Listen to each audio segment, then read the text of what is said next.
So, after getting back from an anime con recently and seeing some pretty sick cosplays, I decided that I was going to go online and revisit a lot of the old communities I remember from when I was a kid. And so I'm scrolling, looking at posts. Hey, look, a diva cosplay. I'm sure the comments are going to be really supportive. And since when do monkeys have bunny ears? Stop appropriating my culture. Blackwashing is racist. That's a pretty slick Winston cosplay. More like Lucio. New skin. It's called nigga.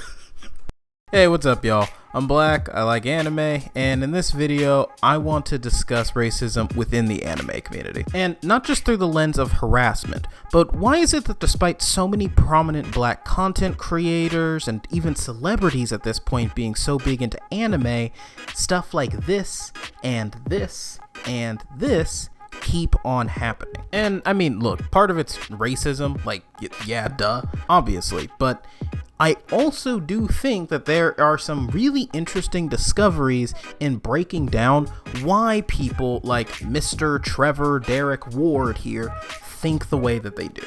This is watching anime while Black.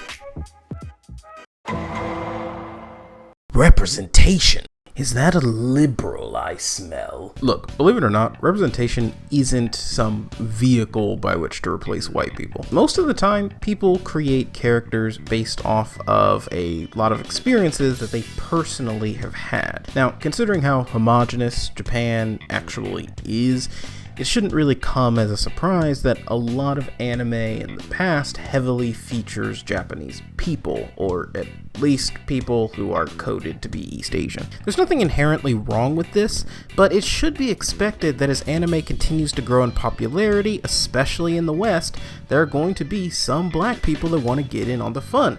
People who maybe every once in a while like to see a character that looks a bit like them. And hey, there are some notable examples of Black anime characters, but most of those have a few caveats.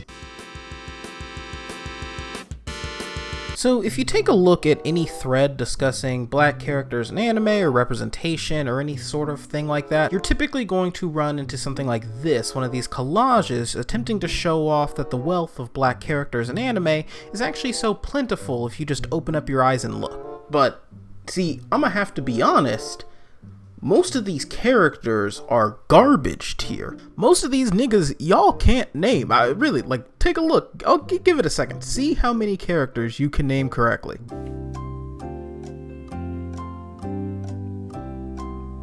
It's a trick question. None of them matter. When you think of your favorite side characters from Naruto, you think of Shikamaru or Kakashi, Itachi. No one's favorite side character is Killer Bee. That's one of the main problems here. Does anyone actually recognize this nigga? Because I do. He's the blacksmith from Sword Art Online. I think he made Kirito's first sword. I don't fucking remember. But even then, look at how many of these collages have him listed so prominently. But I'm the one that asked you, Chocolate Rain. T-Pain? Why you ignoring me, bro? You got cotton in your ears? Oh god, I didn't mean it like that. And what the fuck is this? Ain't nobody give a fuck about Rocklock. You are lying if you say you do. And even though this collage does have characters like fucking Rocklock, you know, at least it does also have some prominent... Actually, Poochie isn't actually Black. Don't you know Black people don't exist in Italy? And then World War III is fought out in the comment section, but like, look, here's the thing.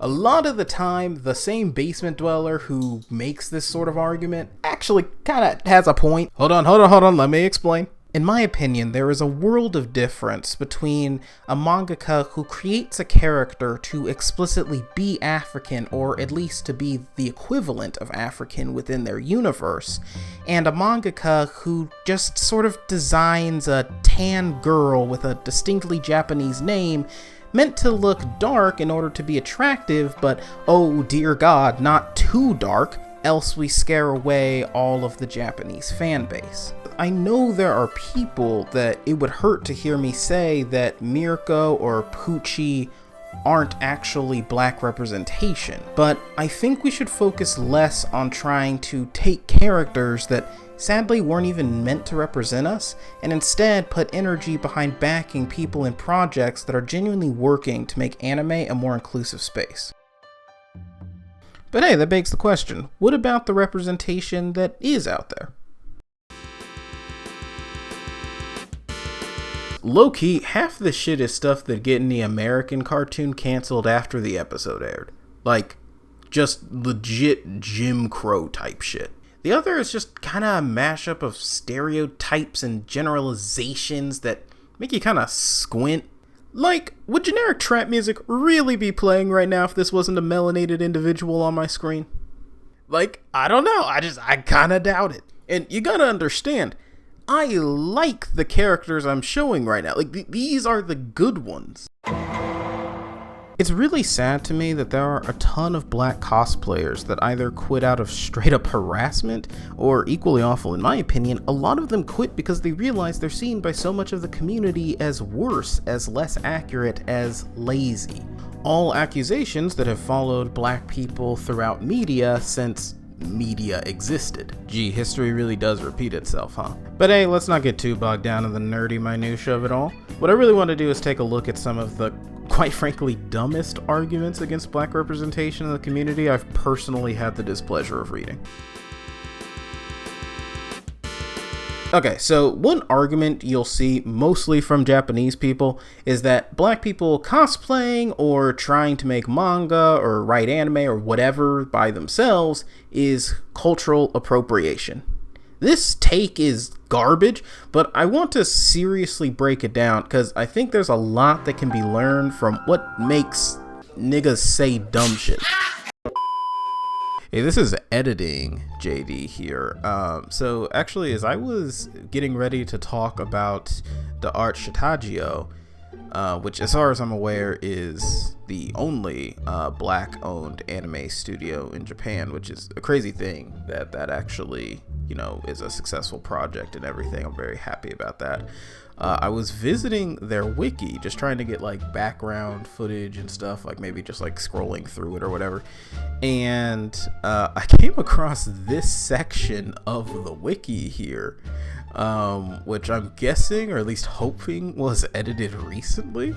But I mean, you can read it here. In the year of 2016, by brothers Arthel and Darnell Issam, started a racist studio.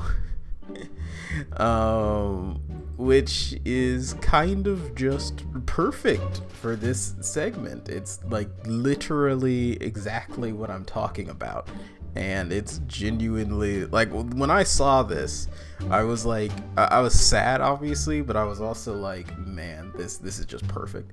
But yeah, anyway, back to the video.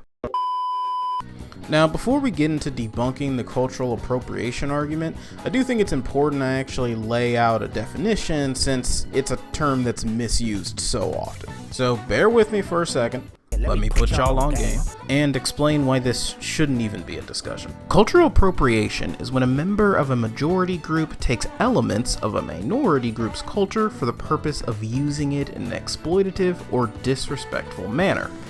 What people so often get wrong about cultural appropriation is that the most important part of the definition is this part: exploitative or disrespectful. Take this example here. Sally is great at chemistry. She's flying through the test. Meanwhile, Jacob, not really having anything going on up there, decides to copy Sally's paper while she's not looking. Sally brings up her test to the teacher, and he is completely indifferent. Maybe he even tells her she should do better next time. Meanwhile, Jacob finally brings his test, and the teacher is so excited, Jacob automatically passes the class, and actually, in fact, he's now promoted to teacher. No one is nearly as innovative, creative, or good at chemistry as Jacob is, even though Sally is the one who came up with the very idea that got Jacob his fame. Jacob doesn't even give credit, and even if he did, it wouldn't matter, since everyone looks down on Sally, but idolizes Jacob. If you're still with me, you should be beginning to understand why the idea of black people appropriating anime isn't even really possible, let alone something that is actively happening. A similar and equally dumb argument you sometimes see is, any of y'all seen the black character edits trending on Twitter a few years back? Like this one of Anya? Well, believe it or not, but this really managed to draw the scum of Twitter out. And like, I'll be honest, with my particular taste of, what I enjoy consuming, this type of thing is pretty cringe, I'll admit, but it's harmless. Like in our appropriation example from before, no amount of these redraws can steal the thunder from the creator of the show. Anyone looking at this redraw already knows Spy Family exists, and they know that it exists as a Japanese manga and anime, and no redraw can change that. So then, why does this exist, is the question. And why is this blatantly racist while this isn't? Well, here, it's pretty simple. This is an edit. This, as described by the person that made it, is fixing. This is for fun, because this artist, not viewing black people as a downgrade, wanted to see how a character they already liked would look with black features and characteristics.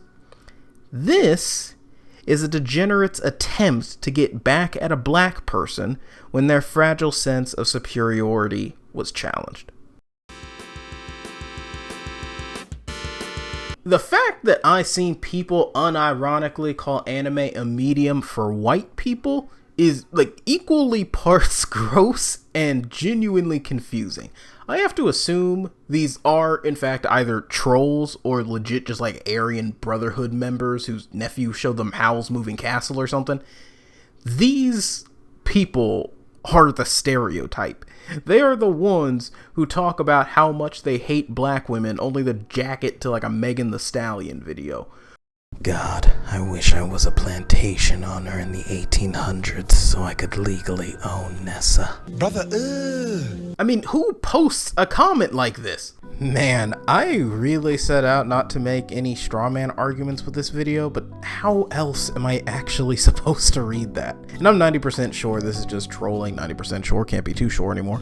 But even if it is, troll posts and ragebait created by someone who would find this type of humor funny is not harmless. And the really terrifying thought is that whoever posted this is a Pokemon fan at least some level. They are someone who you or I might meet at a con one day. They're a member of the community who we could be unwittingly interacting with whenever we decide to take part in it. That is what has driven so many black cosplayers, artists, and other creatives away from the community. The knowledge that while they're enjoying their passions, there are degenerates like this, and this, and this lurking. And I think we're gonna leave it on that note. God bless everybody, and have a wonderful night. I'm sorry! It's just, you look like a very angry black man. Okay, now you see that? That was racist.